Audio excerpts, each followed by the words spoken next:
एक ऐसी शख्सियत की तरफ चलता हूँ जिनके पास बैठने से लोगों के कद बड़े हो जाया करते हैं, लोगों के मामला में सुधार आ जाया करता है और इनफैक्ट उनके दर्जात बुलंद हो जाया करते हैं।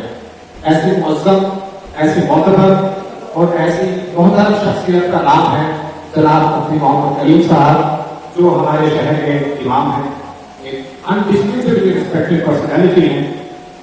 सादा ज़ुबान, कहीं कहीं अंग्रेजी भी छोड़ू, हिंदी का भी साथ है, ये सारे लफ्ज़ मिलकर जिस शख्सियत का तारुफ बनते हैं, जिस शख्स का इंट्रोडक्शन बनते हैं, उस शख्स को प्यार में मुफ्ती कलीम साहब के नाम से जाना जाता है। With all due respect, with my folded hands I request mister Kaleem for a speech, please.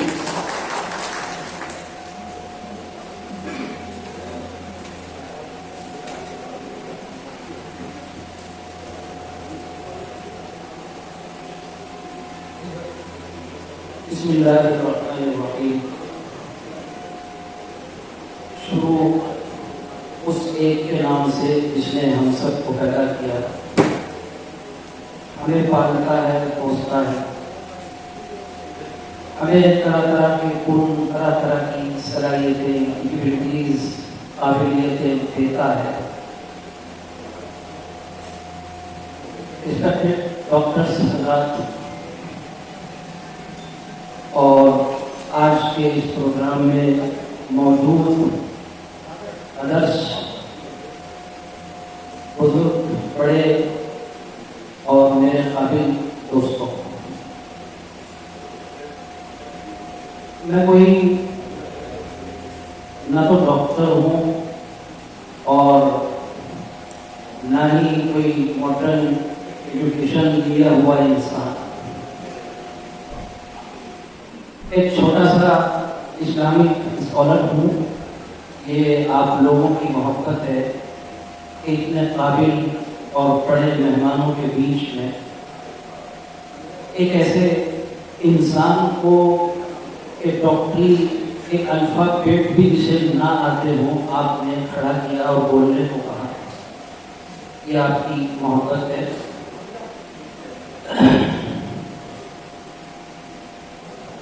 अल्लाह ने, यानी क्रिएटर, खालिक ने इस इंसान को बड़ा अजीबोगरीब बनाया और इंसान क्रिएटर की कैसी क्रिएशन है, इसे मैं समझता हूँ एक डॉक्टर और बायोलॉजी के स्पेशली प्रोफेसर से ज़्यादा शायद दुनिया में कोई नहीं जान सकता। इस इंसान को एक तरफ तो इतना ताकतवर और स्ट्रॉन्ग बनाया है कि दुनिया की जो सबसे पावरफुल चीज़ें समझी जाती हैं, सबसे पावरफुल न कहिए, ये कह लीजिए बहुत पावरफुल चीज़ें, यानी 4 एलिमेंट्स, इस तरह इंसान ने उन्हें अपने लिए यूजफुल बनाकर अपना खिलौना बना लिया है। ये उसकी ताकत का हाल है।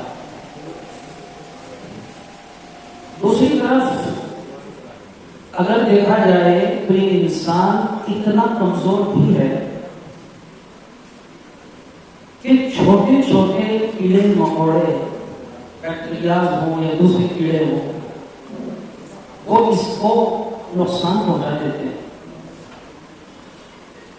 एक बारिश का सांप इसकी जिंदगी छीन सकता है और थोड़ा सा ही बीमार हो जाए, इसे कोई बीमारी आ जाए तो वो बीमारी इसे बिल्कुल पछाड़ कर रख देती है, अपाहिज बना देती है। तो अगर हम गौर करें, कितनी अजीब बात है कि कहाँ इंसान की इतनी ताकत, इतनी पावर और कहाँ इतना कमजोर। ये कहा ऐसा क्यों है, इनको बनाने वाला जाने, क्यों से हम बहस नहीं कर सकते। हम तो ये कहना चाहते हैं कि इंसान को अगर बीमारियां आ जाएं, तो बीमार हो जाए, तो कुदरत ने जो बीमारी दी है ऐसा नहीं किया, इसलिए बीमारी दे दी हो बल्कि कुदरत ने उस बीमारी को दूर करने का, उसके इलाज का सिस्टम भी पैदा किया। इसे हम क्यों कह सकते हैं कि कुदरत ने अगर जहर बनाया है तो उसका तिलाक भी बनाया है, उसका तोड़ भी बनाया है। अब ये इंसान की सलाहियत है कि वो अपने दिमाग से, अपने तजुर्बे से उस इलाज को ढूंढे, तलाश करे, उसे हासिल करे। और सब जानते हैं कि जो लोग दुनिया में ये काम करते हैं वो मेडिकल साइंटिस्ट या डॉक्टर्स कहलाते हैं। हमारे बल्कि दुनिया के जो लास्ट मैसेंजर हुए हैं, लास्ट मैसेंजर ऑफ गॉड जनाब रसूलुल्लाह सल्लल्लाहु अलैहि वसल्लम, उन्होंने कहा है इन्नल्लाह लम यजअल दाअन इल्ला वदअ लहू दवाअन गैर दाइन वाहिद अल-मरम। इसका मीनिंग ये है, मतलब ये है कि खुदा ने, कुदरत ने कोई ऐसी बीमारी पैदा नहीं की जिसकी दवा पैदा ना की हो, दवा ना बनाई हो, सिवाय एक बीमारी के, और वो बीमारी है बुढ़ापा। तो बुढ़ापे का तो कोई इलाज नहीं, उसकी तो कोई दवा उसने बनाई नहीं है, लेकिन हर बीमारी की दवा उसने पैदा की है। यहां रुककर अगर हम ये गौर करें कि इस्लाम की ये जो एजुकेशन है, ये जो कुछ कहा गया, इस कहे हुए ने मेडिकल साइंस को आगे बढ़ने में कितनी बड़ी जबरदस्त बेस फराहम की है, एक बेस की है, एक बुनियाद की है। वो अलग बात है कि उस बुनियाद से फायदा कौन लोग उठा रहे हैं, मुसलमान बेचारे नहीं उठा पा रहे हैं, पीछे रह रहे हैं, वो एक अलग मसला है। लेकिन एक बेस थे, ये मान लिया गया कि फला बीमारी है, अभी ठीक है, हमें पता नहीं है इसकी क्या मेडिसिन हो सकती है, इसका क्या इलाज हो सकता है, लेकिन साइंटिस्ट दिन रात लगे रहे और बहुत सी ऐसी बीमारियों का इलाज ढूंढने में कामयाब हो गए जो कभी लाइलाज समझी जाती थी। और आज भी बहुत सारी बीमारियों को लाइलाज बताया जाता है, लेकिन जहां तक मेरी मालूमात है कि लाइलाज मानने का मतलब ये नहीं है कि साइंटिस्ट हाथ पर हाथ धरकर बैठ गए और उनकी रिसर्च उन्होंने अपनी बंद कर दी कि जो लाइलाज है अब नहीं होगा कुछ। डॉक्टर तो कह सकता है कि आपका कोई इलाज नहीं, लेकिन जो रिसर्च करने वाले हैं वो ये बात नहीं कहते, वो लगे हुए हैं। और हमें ये उम्मीद है कि वो लगे रहेंगे तो एक न एक दिन उन बीमारियों का इलाज ढूंढने में भी कामयाब हो जाएंगे। तो इस वक्त लाइलाज कहलाते हैं, ये यकीन है। बहरहाल तो मैं ये कहना चाह रहा था कि इंसान जब बीमार होता है तो इंसान को बीमारी में दूसरों की मदद की ज्यादा जरूरत होती है। हम दूसरों की मदद तो करते रहते हैं, वैसे भी करते हैं, भूखे को खाना खिला दिया, नंगे को कपड़ा पहना दिया, अपाहिज के काम में हाथ बढ़ा दिया, ये सारी समाज सेवाएं हैं, मानवताओं की खिदमत है, इंसानियत की खिदमत है, और सबकी अपनी महत्वता है, अपनी अहमियत है। लेकिन सबसे ज्यादा इंसान को अपने जीवन में दूसरों की मदद की जरूरत बीमारी में पड़ती है। कभी ऐसा होता है कि इंसान बीमार हो गया, खाना है खा नहीं सकता, हाथ पैर बिल्कुल ठीक है, कोई उनमें कमी नहीं, कोई डिफेक्ट नहीं, कोई उनमें परेशानी नहीं, लेकिन चल नहीं सकता, फिर नहीं सकता, हाथ उठा नहीं सकता, बढ़ा नहीं सकता। तो ऐसे में उसे दूसरे की मदद की सबसे ज्यादा जरूरत पड़ती है। और मैं फिर दोहराऊंगा कि समाज की जो भी खिदमत इंसान करता है, मानवता की जो भी सेवा इंसान करता है, उसकी अपनी महत्वता है, अपनी अहमियत है। लेकिन यहाँ जो खिदमत की जाएगी, जो सेवा की जाएगी, मेरा अपना मानना तो यह है कि इससे ज्यादा महत्वता किसी और सेवा की नहीं हो सकती। इसीलिए नबी सल्लल्लाहु अलैहि वसल्लम ने फरमाया कि जो इंसान किसी बीमार की देख रेख में लगा है, जब तक वो उस देख रेख में लगा है तब तक ये समझ लीजिए वो जन्नत की क्यारियों में और खुदा की खास रहमत में रहता है।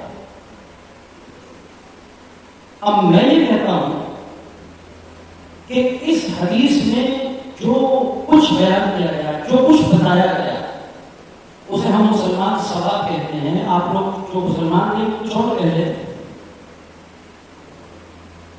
इस सवाल को और इस विशेषता को पाने वाले में डॉक्टरों से आगे बढ़कर कोई नहीं हो सकता। डॉक्टर जब अपनी ड्यूटी पर होता है और कभी कभी ड्यूटी पर नहीं होता, अपने काम में होता है, अचानक उसे ड्यूटी पर जाना पड़ जाता है, मरीज के पास जाना पड़ता है 8 घंटे 10 घंटे 12 घंटे, तो वो डॉक्टर इस हदीस के और मोहम्मद सल्लल्लाहु अलैहि वसल्लम के कहे हुए के मुताबिक उस वक्त तक खुदा की रहमत में रहता है और रोजाना सबसे ज्यादा खुदा की रहमत में वक्त गुजारने वाला डॉक्टर होता है।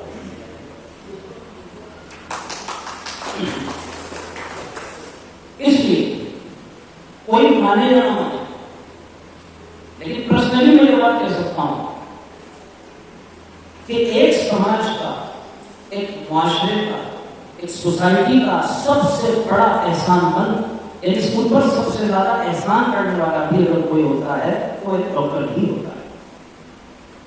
डॉक्टर जिंदगी बचाने का जरिया है, डॉक्टर जिंदगी देने का माध्यम है, देने वाला कोई और है। और किसी की जिंदगी बचाना, किसी को जिंदगी देना कितना बड़ा काम है। कुरान कहता है, कुरान को मैं एक आयत के श्लोक आपको सुना दूं। कुरान कहता है वमन अहया, पूरा खानदानी आंख बनता है उसका, तो क्या मतलब ये है कि उसके रुक सकता है लेंस? कोई प्रॉब्लम तो नहीं होगी? सर ने बताया कि खानदानी बीमारी है आंख में टीचिंग करने बदलने की। हो सकता है कि उस फैमिली के जीन्स में कुछ ऐसा हो जिसकी वजह से उनको किसी कॉमनेस्ट कोई चीज होती हो, जैसे डस्ट से एलर्जी हो, पूरी फैमिली में बहुत सारी चीजें रन करती हैं, या पॉलन से एलर्जी हो, है ना, या पूरे फैमिली का हो सकता है कि थोड़ा सा सीजन ज्यादा घर में हो, सारे लोग उसी घर में रहते हैं, तो कॉमन टाइप के आपको सिम्टम्स मिलेंगे, तो कॉन्टेक्ट लेंस उसमें भी लग सकता है, प्रोवाइडेड सारी चीजें आपको केयरफुल रहना है कि इन्फेक्शन वगैरह ना होने पाए। और अगर आप अगर कोई चीज कंजेनाइटल है, कंजेनाइटल मीन्स जो जन्मजात है, जो उसके फैमिली के खून में है या उनकी जीन्स में है मोर प्रिसाइजली, तो उसमें हम एक्सटर्नली ज्यादा कुछ कर नहीं सकते, उस चीज को बिल्कुल से न रिवर्ट कर सकते न उसको खत्म कर सकते हैं। अगर कोई इस टाइप की प्रॉब्लम है तो उसमें बहुत सारे मेडिकल सोल्यूशन है जो हम दे सकते हैं, इस तरीके से उसको ओवरकम करेंगे।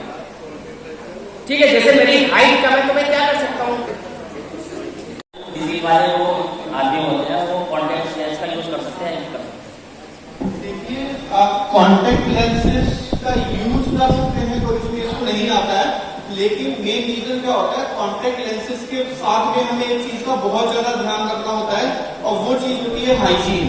अगर आप हाइजीन मेंटेन नहीं कर पाते हैं, कोई भी हुआ उसमें कोई मतलब कोई वो नहीं है, अगर आप कॉन्टेक्ट लेंस के साथ हाइजीन मेंटेन नहीं कर सकते तो उसमें क्या है, इन्फेक्शन वगैरह के चांसेस बहुत ज्यादा बढ़ जाते हैं। कॉन्टेक्ट लेंस देने से पहले एक चीज बहुत ज्यादा देखी जाती है कि कोई भी जो व्यक्ति कॉन्टेक्ट लेंस लगाना चाह रहा है उसका लाइफ स्टाइल क्या है, उसका काम क्या है। मान लो कोई एक ऐसा पेशेंट है जिसका काम धूल मिट्टी का बहुत ज्यादा है, तो हमको उसके अकॉर्डिंग ही कॉन्टेक्ट लेंसेज प्रेफर करते हैं। मैं आपके क्वेश्चन में थोड़ा सा ऐड ऑन करना चाहूंगी सर। एल्बिनिज्म में एल्बिनिज्म की मैं समझ गई आप बात कर रहे हैं। एल्बिनिज्म में ना सर एक रिफ्रैक्टिव एरर हो सकता है पेशेंट को, मतलब चश्मे का नंबर हो सकता है। दूसरी चीज ग्लेयर की बहुत प्रॉब्लम होती है, फोटोफोबिया, सनलाइट से प्रॉब्लम है, ग्लेयर की प्रॉब्लम आ जाएंगे, आंखें बंद करते हैं पेशेंट जब तेज रोशनी लगती है, तो उसमें ना आप कॉस्मेटिक कॉन्टैक्ट लेंस दे सकते हैं, थोड़ा सा ग्लेयर कम हो जाता है उसमें, पहली चीज। दूसरी चीज, जो भी ग्लासेस की चश्मे की पावर आती है वो पावर भी उसके साथ इनकॉर्पोरेट होती है, तो बहुत हेल्प होती है कॉन्टैक्ट लेंस से। और एल्बिनिज्म वाले पेशेंट अगर आपने देखेंगे जाहिर है तो वो उनकी आंख मूव करती रहती है, तो आंख मूव करती है जैसे जैसे, तो साथ साथ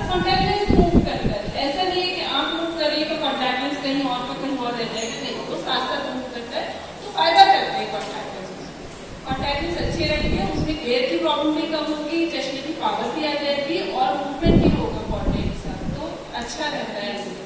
इसमें हमारी जो आई बॉल होती है उसमें टेंडोलिस पानी होती है जो जी मैं समझ गई, इसके साथ साथ सर लेंस भी मूव करेगा।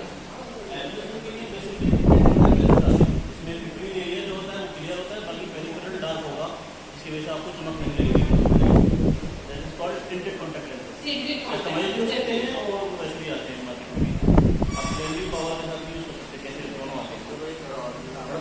इन्वेस्टिगेशन में आया है जैसे जो है जो बेबी होते हैं एल्बनीज वाले बेबी जो होते हैं, क्योंकि इसमें कंजेनाइटली जो है आई विजन वीक होता है, तो अब ये उसमें आया है शायद कि मैंने बताया था मुझे किसी ऑप्थेल्मोलॉजिस्ट ने कि जो इसकी कंजक्टाइवा इसके चारों तरफ जो है वो कवर्ड कर दिया जाता है कि जैसे जो है फोटोफोबिया ना हो बेबी को। एक्स्ट्रा लाइट जो आ रही है आपसे जिसकी वजह से फोटोफोबिया और ग्लेयर हो है वो कट ऑफ हो जाता है, वो प्रॉब्लम कम हो जाती है।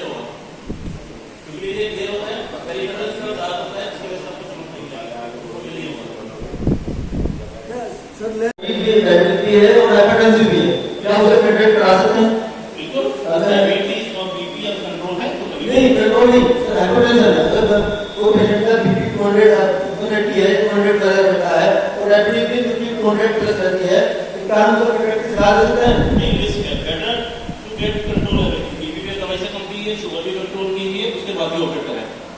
थ्योरेटिकली कर सकते हो, लेकिन रिस्क इन्फेक्शन का खतरा होता है, ब्लीडिंग का चांसेस ज़्यादा होते हैं, इसलिए दोनों चीज कंट्रोल हो पहले फिजिशियन की हेल्प से, उसके बाद ऑपरेट करिए।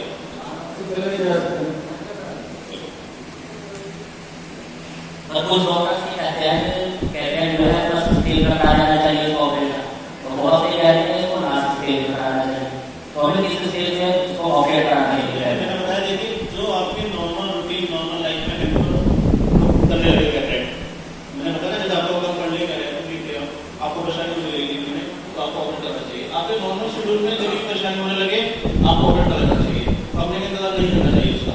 ऐसा नहीं है कि आप जब तक घंटा हाथ में तो ऑपरेट करेंगे, ऐसा नहीं होना चाहिए। जब भी आपके नॉर्मल शेड्यूल में परेशानी होने लगे आप ऑपरेट करना चाहिए।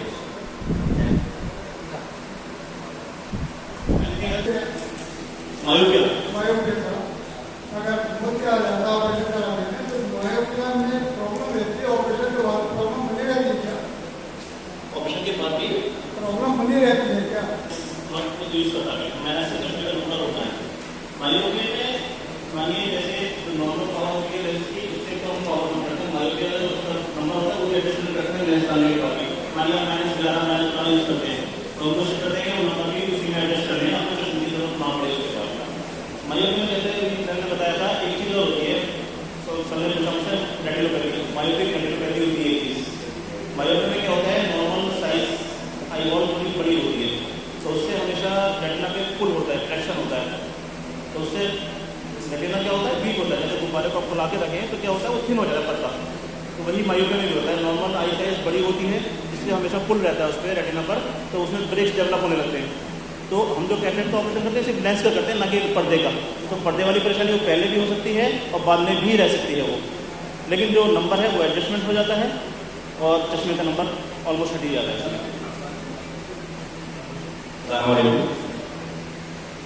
डॉक्टर साहब जैसे हमारी आइज में तो हम सुबह उठते हैं, अब उठने के बाद हम काफ़ी देर तक हमारी एक आई ये बाई साइड वाली हो या दाहिनी हो वो ऐसे फलक नहीं रहते हैं, उसको जब हम थोड़ा सा ऐसे करते हैं या ऐसे करते हैं या मलते हैं तो उसके बाद लगभग 10 या 15 मिनट बाद वो खुलती है।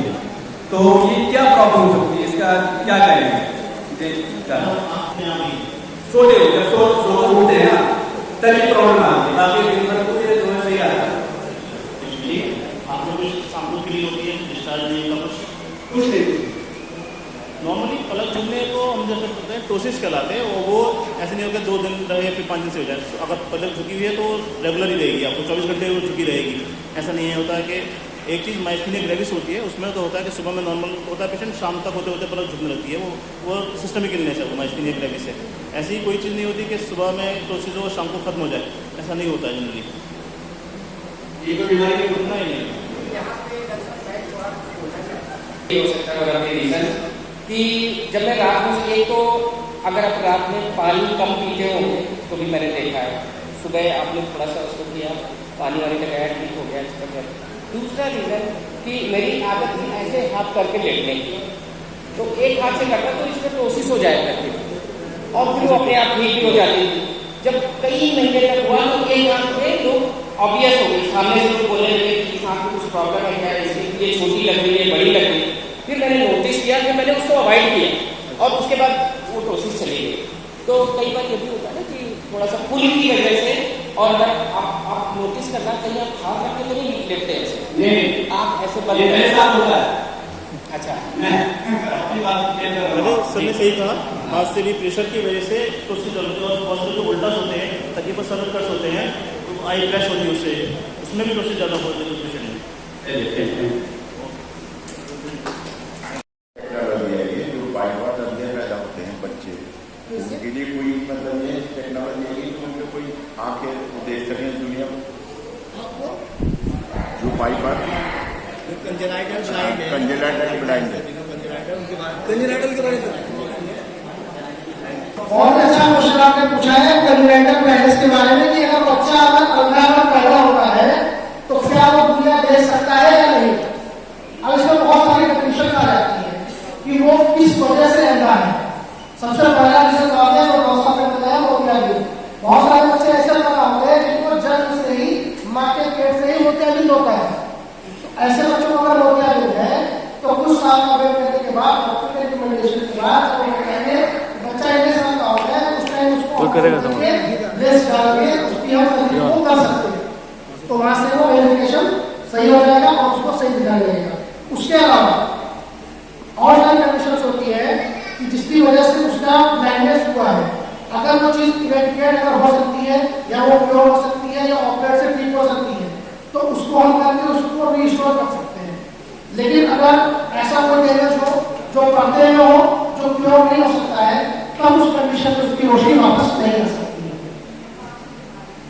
ये वाला दे दीजिए। और इसका कोई सवाल? ये वाला माइक दे दीजिए।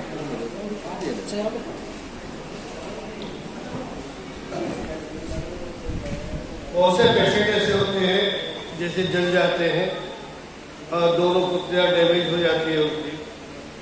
आपके यहाँ कोई ऐसा बैंक है या आप ऐसे फैसिलिटीज अवॉइड करते हैं जो पुतली जो है ना दूसरी लगाई जा सके, और लगाने का अगर आपके पास इंतजाम है तो आप किस तरह से उसको पेशेंट को उसको फ्री करेंगे या कुछ आपके चार्जेस हैं आप मुझे बताया, क्योंकि हमारे पास जो मैं भी कैंप लगवा कर रहता हूँ और अक्सर ज़्यादातर पेशेंट बहुत से ऐसा होते हैं कि साहब सब कुछ देखते थे आप कुछ नहीं देख सकते। तो मैंने जॉली गार्ड हमारे शूट में अक्सर 2-3 पेशेंट से ट्रांसप्लांट कराया, हमारे लगवाई है, मगर बाजूबान ऐसा होता है कि यहाँ से वहाँ तक जाने में वो इतना टाइम ज़्यादा हो जाता है, वो पेशेंट नहीं लगवा पाता। आप इस बारे में, क्योंकि आपकी बहुत बड़ी टीम है और सर इस बारे में आपने भी सोचा होगा और हमें आप क्या क्या सुविधा दे सकते हैं। बहुत बहुत शुक्रिया, आपने जो चीज पूछी है इससे और भी सारे लोगों को फायदा पहुंच सकता है। तो इसके लिए सबसे पहले मैं ये बताना चाहूंगा कि जो अभी आई बैंक की सर्विस है, मतलब जो पुतली होती है इसको जो बदलने का ऑपरेशन होता है अभी हमारे सेंटर पे अवेलेबल नहीं है, लेकिन इंशाल्लाह इन फ्यूचर हम अपने आप आई बैंक भी स्टार्ट करेंगे। लेकिन अभी के लिए हमारे पास जो टीम है वो डेडिकेटेड है, उसके लिए आपकी हेल्प किस तरीके से की जाएगी। जैसे आप बैठे हैं डॉक्टर संजय मिश्रा, ये एम्स में मेडिसिन से है, तो मेजॉरिटी में पेशेंट्स को हम एम्स में रिकमेंड करते हैं और वहाँ पे क्या होता है कि 1 by 1 जो पेशेंट की पहले से लिस्ट होती है उसके अकॉर्डिंग पुतली का ट्रांसप्लांट किया जाता है, तो उसमें थोड़ा बहुत भी आ सकता है। और अगर जो प्रायोरिटी बेस होता है तो कुछ ऐसे कंडीशन होते हैं जो अपने पर्सनल तरीके से करते हैं, उसमें कुछ खर्चा वगैरह आता है। लेकिन अगर आप इसको अगर सरकारी में कराते हैं तो आपका कोई खर्च नहीं होता है। लेकिन अगर हम ये सर्विस आप अपने यहाँ शुरू करेंगे तो इसके लिए हम कोई चार्ज नहीं लेंगे। ये आई बैंक जो सर्विस शुरू करेंगे ये फ्री ऑफ कॉस्ट शुरू करेंगे। अगर आपके जान पहचान का कोई ऐसा होता है तो आपसे अपना कॉन्टैक्ट नंबर शेयर करेगा, आप उनका अपनी वीडियो कर दीजिएगा और हम पूरी कोशिश करेंगे कि उनकी पुतली को बदला जा सके। उसके अलावा अगर किसी की पुतली ऐसे जल रही है और उसमें नजर आती है तो उसके लिए कॉन्टैक्ट मैंने बताया बहुत सारे अवेलेबल है, उनकी मदद से अगर उनका पर्दा सही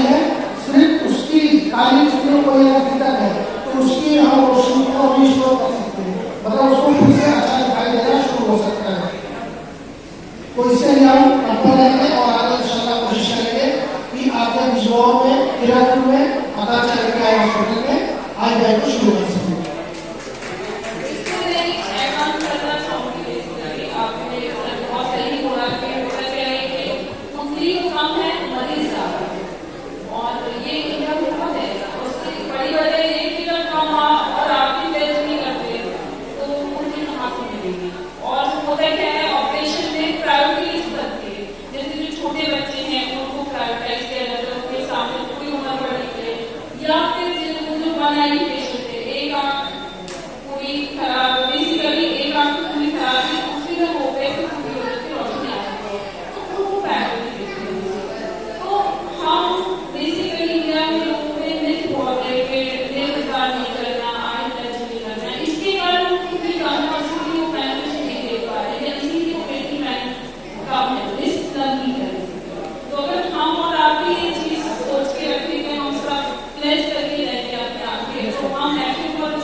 इंशाल्लाह आप लोग भी लगा करिए कि अपनी जो पुतली है उसे हम बात कर देंगे। मैं दान कर चुका हूँ, अगर आपने भी कर दिया शायद जब आपने कर दिया अपनी पुतली, तो आप लोग भी इंशाल्लाह लगा करें कि अपनी पुतली को दान कर देंगे।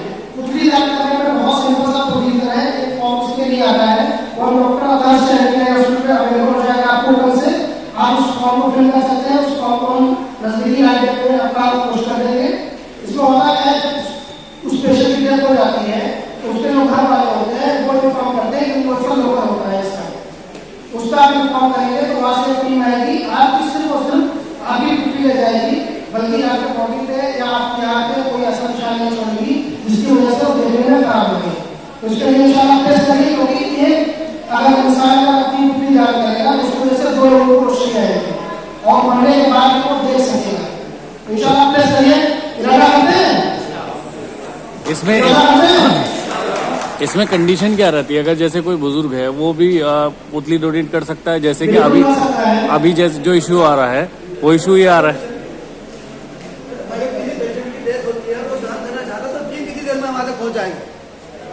अगर कोई आदमी अपने इच्छा करते हुए आगे हमें दान करनी है और उसकी डेथ हो चुकी है तो वो टीम कितने घंटे में टीम आ जाएगी इन्फॉर्म करने के बाद? बहुत अच्छा क्वेश्चन आपने किया। देखिए इसके लिए जो फेवरेबल टाइम होता है वो 6 आवर का होता है, 6 घंटे का।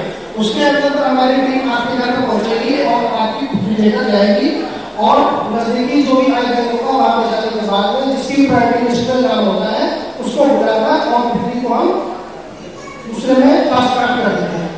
उसके अलावा किसी की पुतली को रखने की जरूरत होती है, उसके लिए कुछ सोल्यूशन आते हैं, उसमें उसको रखा जाता है, हम इसको भी पुतली के लिए कर सकते हैं। रिसर्च पर्पस के लिए तो बहुत काफी लोग कर सकते हैं, लेकिन जो नॉर्मल प्रोसीजर है वो 6 घंटे के अंदर पुतली को निकालना होता है। इंशाल्लाह याद करिए इसमें सर क्वेश्चन यही है कि मान लीजिए जैसे किसी का ऑपरेशन हुआ है और उसकी आँख का पहले कई बार ऑपरेशन हो चुका है। अच्छा, ऑपरेशन माइक दिखाइए।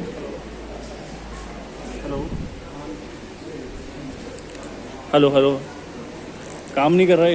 हेलो आगे। सर मैं इसको समराइज करता हूँ। जैसे इन्होंने बताया कोई भी पर्सन अगर प्लेज करता है कॉर्निया डोनेट के तो 6 to 8 hours is the maximum time जिसमें कॉर्निया निकलनी चाहिए। तो जो नियरेस्ट आपका आई बैंक होगा जहाँ भी अवेलेबल, तो वहाँ इन्फॉर्मेशन जाती है, उनकी टीम आती है, वो आपके आई बॉल लेके चले जाते हैं। तो 6 to 8 hours is the maximum time. और जैसे इन्होंने बताया कि अच्छा, जैसे सर ने पूछा कि किस किस पेशेंट में कर सकते हैं, अगर पीछे पर्दा ठीक है, लेंस ठीक है, तभी पुतली पड़ने के बाद रोशनी आती है। अगर पीछे ही गड़बड़ है तो आप 10 पुतली लगा दें, रोशनी नहीं आती कोई भी, है ना। सब चीज़ नॉर्मल चीज़ सिर्फ पुतली पे ही बीमारी हो, बाकी पीछे सब कुछ ठीक होना चाहिए, तभी रोशनी आएगी पुतली की ऑपरेशन सक्सेसफुल होने बाद। सक्सेस रेशो कुछ बीमारी में बहुत अच्छा है, कुछ बीमारी में ख़राब है। जैसे वायरल केराटाइटिस में वायरल जो इन्फेक्शन होता है उसमें कामयाब नहीं होती, जनरली फेल हो जाती है सर्जरी। जैसे केराटोकोनस है, लोकलाइज स्कार है, उसमें बहुत कामयाब होती है। केराटोकोनस मतलब कोन शेप कॉर्निया होती है पेशेंट की, उसमें काफ़ी कामयाबी 90% तक सक्सेस रेट है उसमें। लेकिन वायरल केराटाइटिस में सक्सेस रेट बहुत कम है। वो डिपेंड करता है बीमारी किस बीमारी से कॉर्निया सफ़ेद हुई है उस पेशेंट की, क्या सक्सेस रहेगी उसकी। एक रिक्वेस्ट और रहेगी मेरी आपकी टीम से, मुझे सर हम जयपुर में रहते हैं, ये बहुत छोटा सा कस्बा है और यहाँ मैडम ने शिवा कुमार जी ने बताया लेंसेज के बारे में। मेरी आपकी टीम से रिक्वेस्ट रहेगी, एक बहुत बड़ा मिथ है यहाँ पर लेंस की क्वालिटी को लेकर के, जो भी सेंटर पे जाते हैं कि इसकी क्वालिटी ये है, इसके रेट ये है। मेरी एक रिक्वेस्ट है कि हम डॉक्टर्स की पूरी लॉबी है नीमा की, तो हमारे सभी डॉक्टर्स की तरफ से रिक्वेस्ट है कि इस सेंटर में सराई बहुत बढ़िया काम कर रही है। एक ये मेरी रिक्वेस्ट है कि मिनिमम कॉस्ट में यहाँ पर सब तरह के लेंस अवेलेबल हो, बहुत ज़्यादा कॉस्ट ना हो जिससे सब लोग अफोर्ड कर सकें। और हम लोग जितने भी हमसे कोऑपरेशन होगा इंशाल्लाह हमारी टीम नीमत रखू और PMK जो चलती है सब लोग आपकी सपोर्ट करेंगे। तो इसी बात करेंगे मेडिकल लीगल मामला है तो इसलिए प्रोसीजर थोड़ा सा हमें गवर्नमेंट अप्रूवल चाहिए होता है आपको आई स्टोर करने के लिए सारे सॉल्यूशन फीयर वगैरह सब यूज़ होते हैं सब कुछ, तो थोड़ा सा मेडिकल लीगल प्रोसीजर लंबा है उसका, इसलिए सबको नहीं अवेलेबल होता। वो मेजर जो टर्चरी सेंटर से वहीं आई बैंक दिया जाता है गवर्नमेंट की तरफ से भी, जैसे अपने एरिया में CL गुप्ता में है सिर्फ, उसके अलावा कहीं नहीं है। बाकी दिल्ली में स्ट्रॉफ में भी है, एम्स में भी है। नॉर्मली प्राइवेट में पंजाब साइड में तो मैंने देखा है, अपने इधर कहीं नहीं है प्राइवेट, CL गुप्ता में अवेलेबल है सिर्फ। जो टर्चरी सेंटर है जहाँ पूरी डॉक्टर्स की टीम है उन्हीं को ही ये लाइसेंस इशू होता है, मेडिकल इशू होता है ये। सर सवाल मेरा ये था सर कि जैसे अगर कोई जो है डोनेट करना चाहता है पहले से, उसने 10 साल पहले जब वो 10 साल का था उसने सोच लिया था कि वो डोनेट करेगा, आगे जाके ज़िंदगी में ऐसी चीज़ें आती हैं, सवाल तो करना तो आगे जाके उसमें प्रॉब्लम ऐसी आती है कि उसकी आंखों में प्रॉब्लम आती है, बहुत सारी जैसे ऑपरेशन कराए, कई सारी चीज़ें ऐसी हो गई, तो वो उस टाइम के बाद भी डोनेट कर सकता है नहीं कर सकता, वो आंखें काम आएगी नहीं आएगी। जो पूछा अगर उसने मान लीजिए सपोज इनको पूछा कि 10 साल की उम्र में उसने आईडी डोनेट कर दी है, ठीक, उसके बाद में उसकी लाइफ में कुछ अनहैपनिंग हो जाती है और अगर वो खुद काम के अगर नहीं होती है तो बाद में डोनेट करने से उससे कोई फायदा नहीं होगा, क्योंकि वो खुद दूसरे में नहीं रख पाएगी। नहीं, मेरे कहने का मतलब ये है कि जैसे ऑपरेशन हो रहा है, आंखों का ऑपरेशन हो रहा है, आंखें जो कमज़ोर हो रही हैं या कुछ भी हो रही है, तो ऐसे में अगर जिसने सोच रखी थी कि वो डोनेट करेगा आने वाले टाइम में, तो उसकी आंखें वो इस्तेमाल होंगी या नहीं होंगी? ये कमजोरी का मतलब यहाँ पे सीधा हुआ है चश्मे के अंदर से जी, तो चश्मे का नंबर अगर है तो उससे कोई फर्क नहीं है, उसको आप डोनेट कर सकते हैं। जैसा कि डॉक्टर ने बताया जो पैथोलॉजी होती है आंखों में या कोई बीमारी है या कोई लेंस वाला भी मामला, जैसे लेंस भी लगा हुआ है, लेंस तो पीछे होता है, लेंस की कोई बात नहीं है, सिर्फ खाली पूरी की बात कर रहे हैं जो आंख के आगे होती है पतली सी झिल्ली, सिर्फ उससे ही डोनेट किया जाता है, बस लेंस तो हमारा पीछे होता है, उसकी तो हम बात नहीं कर रहे हैं। तो आपका जो क्वेश्चन था, अगर ऐसी कंडीशन हो जाती है, चश्मे का नंबर वगैरह उसको आ जाता है, कुछ भी हो जाता है इस तरीके की, तभी वो डोनेट कर सकता है और पूरी काम में आएगी। लेकिन अगर उसे कोई पैथोलॉजी हो गई, कोई बीमारी हो गई उसकी पूर्ति में, तब वो काम नहीं आ सकती है। जैसे मान लीजिए वायरल इन्फेक्शन उसको चल रहा है, तब वहाँ पे काम नहीं आएगी। लेकिन अगर चश्मे का नंबर वगैरह है तो बहुत ईजिली काम में आएगी और तरीके से बहुत बहुत शुक्रिया।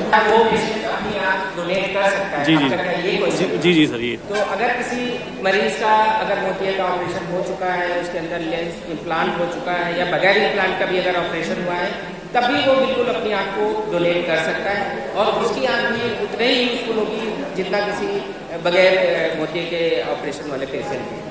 दूसरी चीज़ एक और मैं ऐड करना चाह रहा था यहाँ पे कि अगर अनफॉर्चुनेटली किसी की डेथ हो जाती है और उसने प्लेज किया हुआ है, अगर पहले से नहीं भी प्लेज किया हुआ है तब भी उसके जो रिलेटिव्स हैं, जो घर वाले हैं, वो तब भी उसको डोनेट कर सकते हैं, उनकी कंसेंट होती है, उसके बाद वो आई डोनेट कर सकते हैं। तो आपको सबसे इम्पॉर्टेंट चीज़ क्या करनी चाहिए कि जैसे किसी की डेथ हो जाती है तो उसकी आईज को क्लोज कर दें, ठीक है। दूसरी चीज़ जितना पॉसिबल हो थोड़ा ठंडक में रखें, ठीक है, और ताकि उसमें कोई इन्फेक्शन वगैरह न डेवलप होने पाए। और किसी भी कारण से उसकी डेथ हुई हो, या कई बार ये भी होता है कि कोई जैसे बचपन से ब्लाइंड है, इवन बहुत सारे उन पेशेंट्स की कॉर्निया भी यूज में आ सकती है। ये लोग सोचें कि अगर जो डोनर है अगर वो नहीं देख पा रहा है तो वो डोनेट नहीं कर सकता, तभी वो डोनेट कर सकता है। तो ये बहुत इंपॉर्टेंट चीज़ है। और किसी भी धर्म में ये चीज़ नहीं है, प्रूव हो चुका है कि कई पे ये थोड़ी मिथ थी कि डोनेट नहीं करना चाहिए, लेकिन ये सब जो रिलीजियस लीडर्स हैं उन्होंने इस चीज़ को प्रोपेगेट किया है, सबको बोला है कि इसी धर्म में मना नहीं है, सारे करिए, ठीक है। तो ये बहुत अच्छा डिस्कशन रहा, और अगर हम में से बहुत सारे लोग अगर प्लेस करते हैं अपना, नॉट ओनली आईज, आप ऑर्गन भी डोनेट कर सकते हैं, अपने वेरियस बॉडी ऑर्गन्स। हमारे जाने के बाद तो किसी के काम आ गए तो उससे अच्छा कुछ नहीं होता। Thank you so much. Sania Mishra, very famous name of Sanya, and you know it. So I was saying, I request Miss Sanya Mishra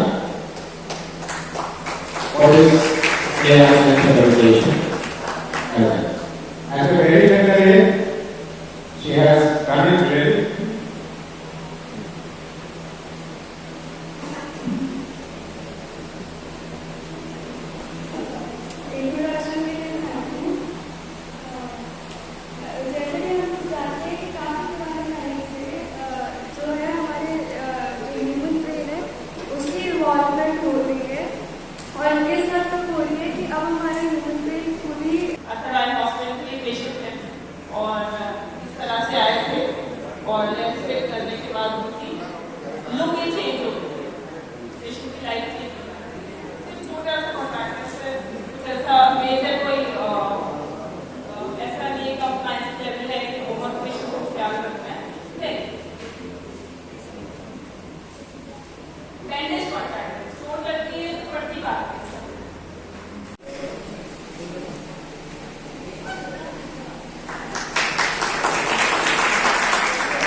Please be on the stage. I request Dr. Santosh, please be on the stage. Can I have you on the stage, please? Please be on the stage. Dr. Abdulrahman.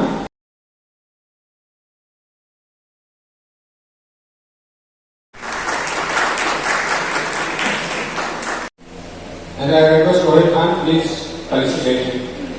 Surprising है जयपुर नगर में तशरीफ लाए, बहुत बहुत आदमी doctor साहब ने पूछा है, डॉक्टर नजीर साहब ने उनको बुलाया, और उनके क्लिनिक के माध्यम से हर खास आराम की सेवा करने के लिए वो आए। उनका सबसे पहले स्वागत करता हूँ। और उसके बाद एक क्वेश्चन मालूम करना चाहता हूँ। आई साइड भी, पास का चश्मा, दूर का चश्मा, कॉन्टैक्ट लेंस, सभी क्वेश्चन हो गए। मोस्टली यही परेशानी भी आती है, लेकिन मेरा क्वेश्चन ये है ईरान डॉक्टर साहब से कि जो हम सन ग्लासेस लगाते हैं और ये बहुत बड़ी तादाद में लगाए जाते हैं, और ये सन ग्लासेस फाइबर में भी आते हैं और कांच में भी आते हैं, ग्लास में भी आते हैं।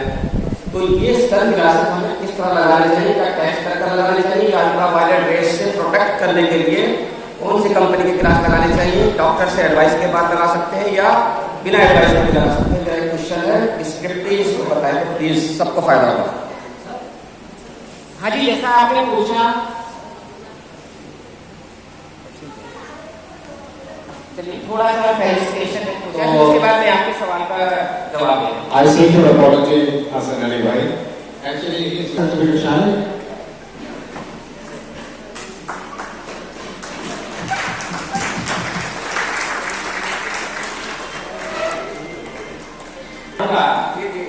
वो ये कि पहली चीज आपने पूछा किस कंपनी के लेनी चाहिए, इसमें तो हम कुछ भी नहीं बोलेंगे, और बोलना नहीं चाहिए जिस अलग कर लेंगे, ठीक है। बहुत सारी कंपनियां हैं, क्या क्वालिटीज होनी चाहिए, कब क्या डिसीजन लेना है, ये एजुकेट करना या आपको बताना, ये हमारी ड्यूटी भी है।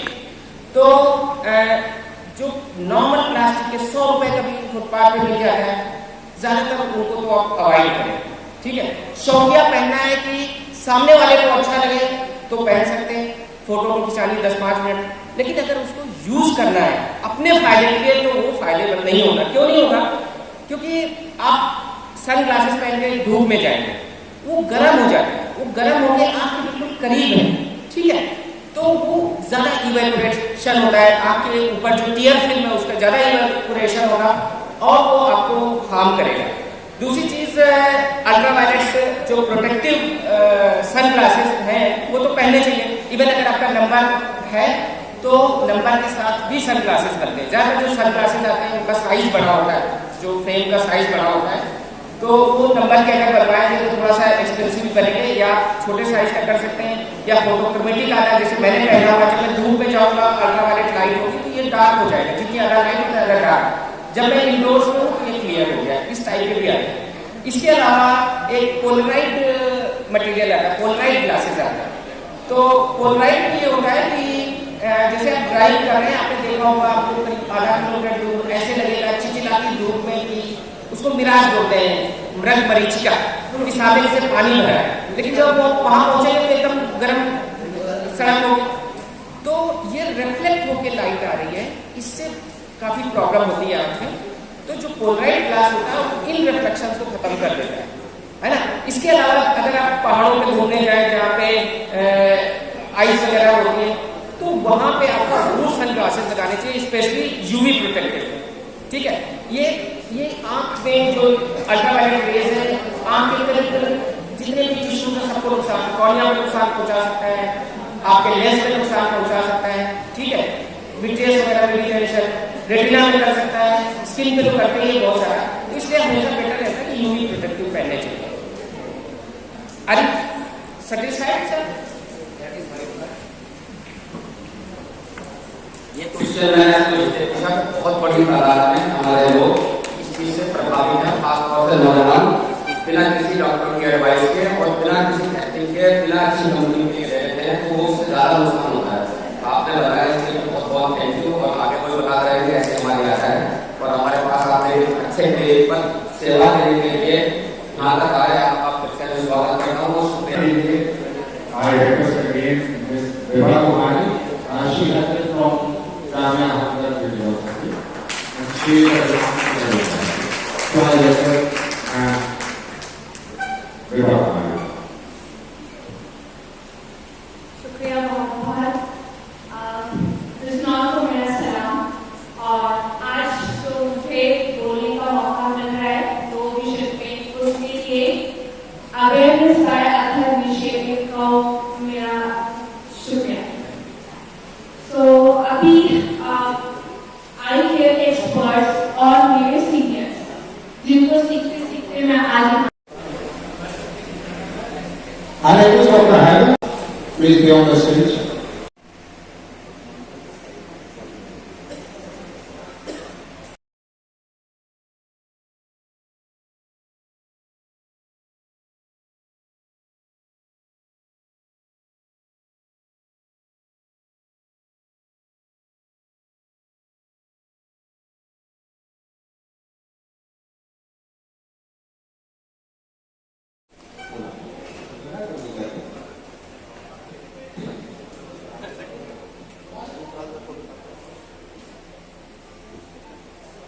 And on behalf of Nebra,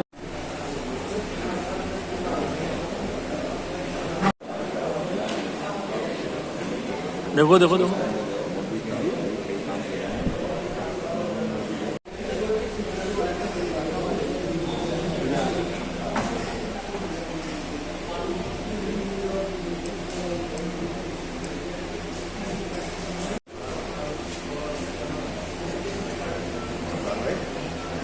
हाँ डरिएगा मत।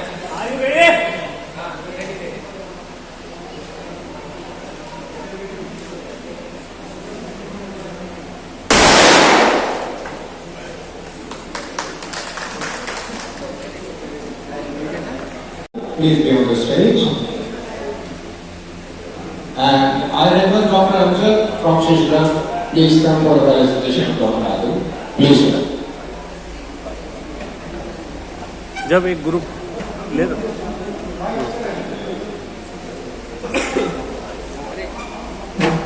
जूनियर डॉक्टर चला गया।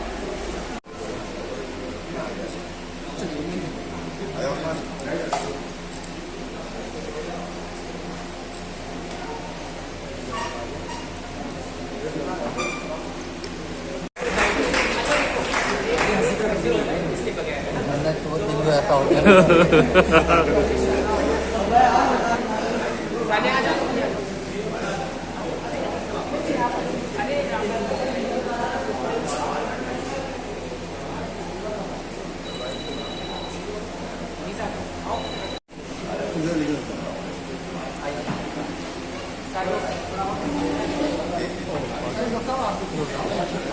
आइए आइए।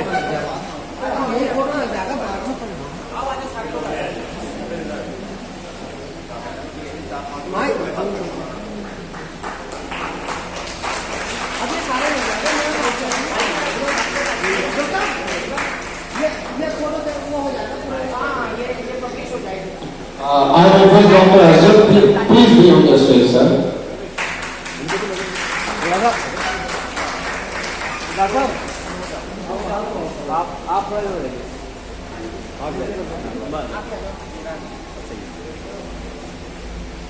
मार साहब आप भी करा दीजिए, थोड़ा सा हो जाएगा।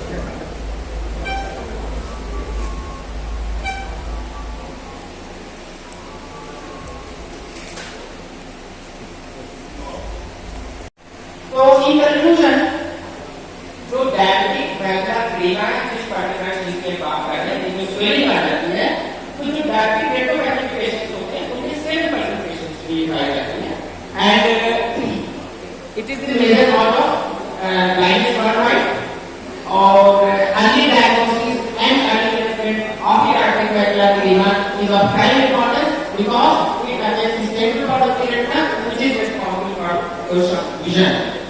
Then first line of treatment is of for diabetic macular edema treatment with injection. जैसे हमने क्या एक इंजेक्शन बताया, दूसरा लेजर बताया और तीसरा हमने बताया सर्जरी। तो इंजेक्शन कुछ तो सस्ते आते हैं, ऑफ लेवल कुछ होते हैं, FDA अप्रूव्ड नहीं है, तो लेकिन इफेक्टिव नहीं है, कॉम्प्लिकेशंस के कोई ज्यादा फर्क नहीं है, इफेक्टिविटी होती है। लेकिन कुछ इंजेक्शन 50,000 के लिए आता है, तो हर कोई ये अफोर्ड कर सकता है। कोई 1000 का इंजेक्शन हो, 1,50,000-70,000 का भी आता है। तो कई बार कॉस्ट की वजह से, पेशेंट अफोर्डेबिलिटी की वजह से भी कई बार उसमें चेंजेस करने पड़ सकते हैं and sometimes it is not करेंगे। हमारा जो टॉपिक है वो है advantages of contact lenses over spectacles. Please.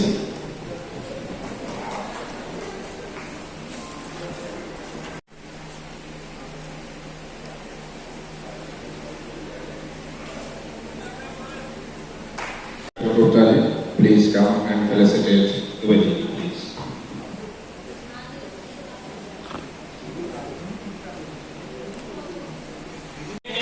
मैंने अपने लाइफ में जितनी भी कॉन्फ्रेंसेस अटेंड की हैं, उसमें संजय मिश्रा सर जरूर रहे। अपना एम्स जैसे बड़े इंस्टीट्यूट के साइंटिस्ट हैं, वहां इतना ज्यादा रश को मैनेज कर। I am talking about Dr. Tausif Rahman with all due respect, the head of the department of IIMT University, Meerut. Please, sir.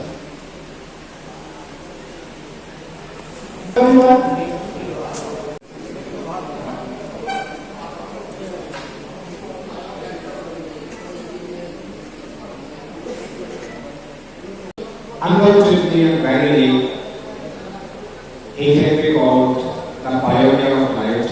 I am going to invite, with all due respect, Dr. A.D. Dwivedi. Please come.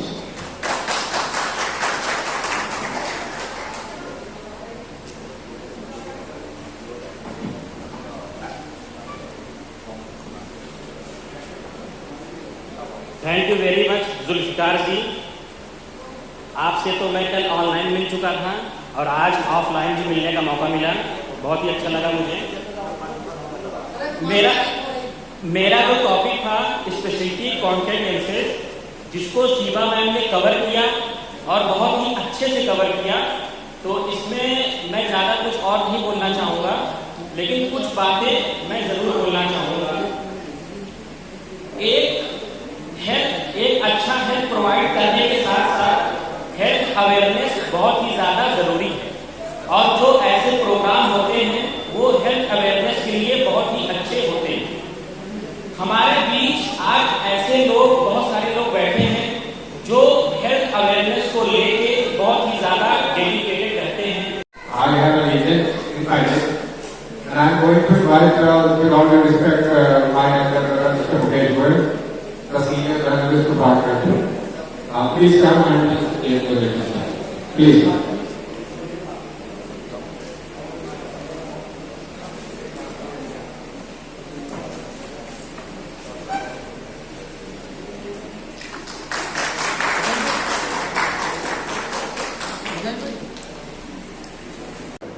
कि जिसने बड़ी कम उम्र में ही बहुत कुछ हासिल किया है, अपना हॉस्पिटल फाउंड किया है,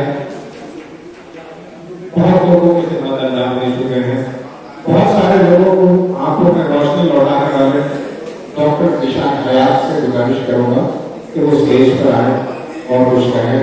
डॉक्टर निशान हयात प्लीज।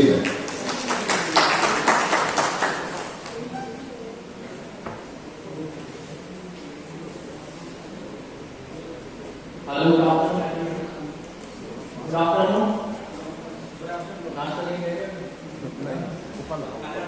आवाज नहीं। तो सबसे पहले थैंक्स टू डॉक्टर सिंह। मौसम इतना खराब था, हम लोग इमेजिन नहीं कर पाए थे कि कॉन्फ्रेंस की तैयारी कैसे होगी, बट इतना अच्छा ऑर्गेनाइज, इतना वेल ऑर्गेनाइज सिर्फ डॉक्टर आचार्य सिंह ने किया। तो एक बार मैं चाहता हूँ आप लोग तालियां।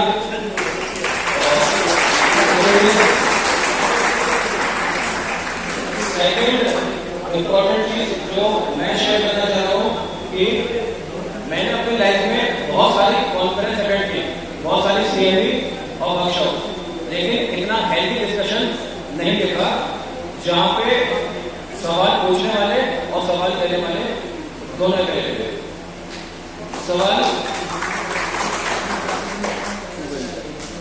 Two way interaction, two way traffic बहुत रेयर देखने को मिलता है, तो उसके लिए भी thank you so much Allah sir. बाकी मैं माइक पर हैंड ओवर कर रहा हूँ सर को। Sir please. अस्सलाम वालेकुम, गुड आफ्टरनून। सभी लोगों का मैं बड़ा शुक्रगुजार हूँ कि सब लोग आए। उम्मीद आई जा सकती थी कि इस बात में ऐसा प्रोग्राम हो सकता है, लेकिन आज सुबह ये हुआ है मेरा काम कि जब बारिश आई 11:30 बजे कोई आया नहीं था। मेरे दोस्त मुझसे कह रहे हैं तुम्हारे घर में कुछ करनी नहीं, मुझे कोई टेंशन होनी थी, कोई आदमी नहीं, प्रोग्राम प्रॉपर मिल जा रहा है। तो भाई प्रोग्राम इससे बढ़िया कराओ, मैंने बता दी तो फायदे नहीं। भाई कॉन्फ्रेंस की जरूरत तो बहुत कम लोगों को थी, लेकिन बारिश की जरूरत सभी को। तो बता रहे कॉन्फ्रेंस को लेकर बारिश तो ये प्रोग्राम को 24 हो चुका था, अब तो ये बहुत है। बाकी जो है सभी लोग आए, नाम लेना सबका मुश्किल है, सभी लोगों को बहुत बहुत शुक्रिया। लेकिन आप कुछ लोग मिलता है जिनका नाम लिया जा सकता है, जैसे बात है हमारे बारे में बड़ा शुक्रगुजार हूँ, के बारे में साइंस फेमस है हमारे, और सबसे सब एक तरफ एक चीज और डॉक्टर इतना इतना इतना काम और इतने सब दिमाग में ठीक को लेकर मौजूद है, और ये सुबह 7 बजे चले गए थे। वैसे इनको ऑप्थाल्मोलॉजिकल फील्ड में इनको दिन का ये सोचने में कभी पता है, मतलब पूरा दिन रात इतनी मेहनत करके इनको शायद करता हो। तो sir very thank you very much. और इसके अलावा कई कॉन्फ्रेंस में आ चुकी है हमारे यहाँ कई आगे जाते हैं सर, तो उनका लिए बड़ा बहुत बड़ा शुक्रिया, जो मैं कई बहुत शुक्रिया। और जो सामने बैठे सभी डॉक्टर बहुत लंबा टाइम आप लोगों ने जो मीट दे रहा था, बहुत बहुत ज़्यादा शुक्रिया आप सब लोगों का। इसके साथ जो कॉन्फ्रेंस थी आज का मकसद था वो सब लोगों के सामने रहते हैं कि एक मकसद था जागरूकता ये साथ में जो ये स्पेशलिटी आपको बताया गया कॉन्टेक्ट जैसे स्पेशलिटी कॉन्टेक्ट बताया गया, प्रोफेशनल लाइफ बताया गया, लोगों बताया गया, टॉपिक्स बताया गया, ये सब सीधे जिले में सिर्फ एक ही अस्पताल में मिलते हैं और डॉक्टर से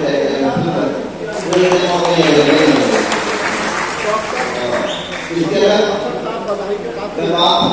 सिर्फ एक वर्ड के साथ एक वर्ड को थोड़ा सा डिफाइन करना चाहूँगा और कुछ सवाल आपको करना चाहूँगा। एक वर्ड है हमारे अस्पताल के नाम में बहुत चैलेंजिंग है ना। अब एक परसों जब कांग्रेस का चल रहा था इन्विटेशन का सिलसिला, तो एक सवाल आया था कि हमारी एनजीओ है और चैरिटेबल एनजीओ आते हैं सबके सामने, तो अच्छी बात बताएं चैरिटी करने के लिए एनजीओ हमारा शर्त है रहता रहता है। हाँ बिल्कुल, ये दोनों चीजें बिल्कुल ही अलग, चैरिटी और एनजीओ का कोई तालमेल है नहीं। चैरिटी करने के लिए जैसे मान लीजिए कार है, कारों करने के लिए पैसों की जरूरत है, चैरिटी करने के लिए पैसों की जरूरत है उस तरह से, ऐसा मानना आम जनता का होता है।